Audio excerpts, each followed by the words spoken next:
أكبر مسجد في المغرب، والثاني في إفريقيا، وثاني أطول مئذنة في العالم، مسجد فوق البحر. مساحته ضخمة جدا ويتسع لحوالي 105,000 مصلي، 50,000 داخل المسجد و80,000 مصلي في الساحة الخارجية. مسجد الحسن الثاني في مدينة الدار البيضاء، اللي دائما كيكون عامر، وبالخصوص في شهر رمضان الفضيل، اللي ما تلقاش بلاصتك فيه، حيت كيجيو ليه الناس من كل بلاصة باش يصليو فيه التراويح.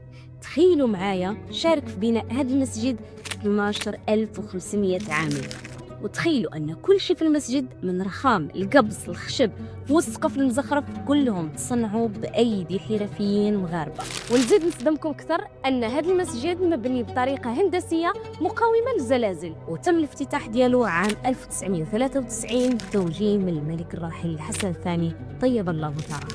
إلا مشيتوا لي كتبوا لي في التعاليق كيف كانت التجربة ديالكم. الله أكبر الله